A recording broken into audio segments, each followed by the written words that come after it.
తర్వాత కాంగ్రెస్ ప్రభుత్వం వచ్చిన తర్వాత 2,08,680 కోట్ల రూపాయలు వడ్డీ కట్టింది. అంటే 2 నెలలు తీసిన అప్పుకే ఇంత వడ్డీ కట్టిందా ఈ ప్రభుత్వం?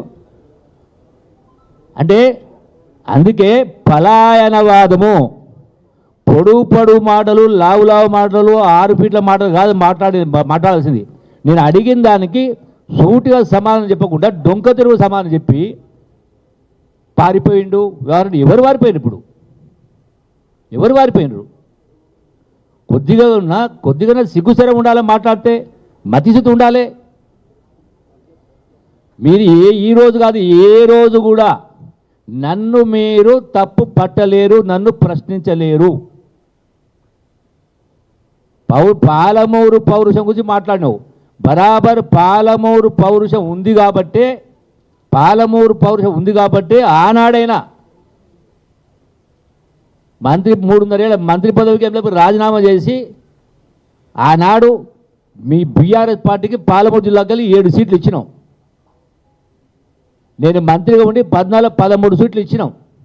నువ్వు సమాధానం చెప్పబోయా అంటే రెండో మాట ఇంకో మాట చెప్పిన పోని మీరు సిగ్గుదప్పిన బతుకుతూ మీరు రాలేక నేను వారిపోయినట్టు మాట్లాడుతున్నారు. అంటే క్వశ్చను మీ తెలంగాణ భవన్కు వస్తేనే లెక్క ఉన్నట్ట. అయినా నిన్న స్పష్టంగా హరీష్ రావు అక్కడేంది అమరవీర స్తూపం కాడుకు వస్తుందని తెలిసి నేను గాంధీ భవన్ నుంచి నేను బయలుదేరిపోయినా. ఈ లోపలనే సరే అక్కడికి రాలేదు. ఇవాళ వచ్చిన పొద్దున చెప్పిన ఢిల్లీలో ఉన్న 2 గంటల ఫ్లైట్ రావచ్చు కదా, సిద్దిపేటలో ఉన్న రావచ్చు కదా. ఎందుకు ముఖం తెలియలేదు మీకు బాబామర్ల ఇద్దరికి? మళ్ళీ ఉల్టా చోర్ కోత్వాలు దాంట్లో అన్నట్టుగా మీరు మాట్లాడతారు. నన్ను కొద్దిగా బుద్ధిశరం ఉండాలి. అంటే మీరు ప్రజల జీవితాలతో ఆడుకుంటారా? ధైర్యం దమ్ముండాలి. నేను తప్పు చేసి నేను క్షమాపణ చెప్తా. అరే మీరు ఉన్న వాస్తవాలు ఇవి ఉంటే మీరు అబద్ధాలు ప్రచారం చేసుకుంటున్నారు. మీ సోషల్ మీడియా ద్వారా నెలకు ₹1 కోట్ల జీతాలు చెల్లించి అబద్ధాల ప్రచారం మీరు చేసుకుంటూ దమ్ము ధైర్యం లేక మీరు రాక మళ్ళీ నన్ను మాట్లాడతారా?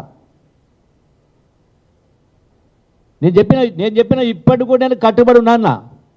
పోనీ ఇప్పుడు నువ్వు రాసినావు కదా, 4 లక్షల ఒకటి రాసినావు కదా, మరి దీనికి సమాధానం ఎందుకు రాయలే? నేను రాసినా కదా, నేను రాజీనామా కట్టుబడి ఉన్నాను. ఈ 4.17 లక్షల కోట్లు అన్నావు కదా, కేటీఆర్ 3.5 కోట్లు కదా. నేను రాసిన లెటర్లో జవాబు నేను నా రాజీనామాకు ఎమ్మెల్యే పదవికి మంత్రి పదవికి కట్టుబడి ఉన్నారు రాసిన. మరి మీరెందుకు రాయలే? మీరు రుజువు చేయగలిగితే మీరెందుకు రాయలే? నిజంగా మీ లెక్కలు దొంగ లెక్కలు కావు, కరెక్ట్ అయితే మరి మీరెందుకు రాజీనామా చేస్తాను అంటలేరు? పోనీ కేసీఆర్ తోటి మాట్లాడేమని చెప్పినా ఎందుకు మాట్లాడిస్తలేరు? నా లెక్కలు తప్పు అని కేసీఆర్ తోటి 1-2 సరే అసెంబ్లీకి రాకపోయే, పదే పిలిచిన రాకపోయే.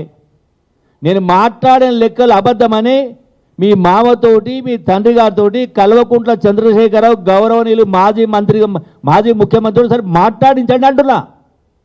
ఈ లెక్కలు తప్పు అని చెప్పమని అంటున్నా. కేసీఆర్ గారు ఇవన్నీ వింటున్నారు, చూస్తున్నారు కదా.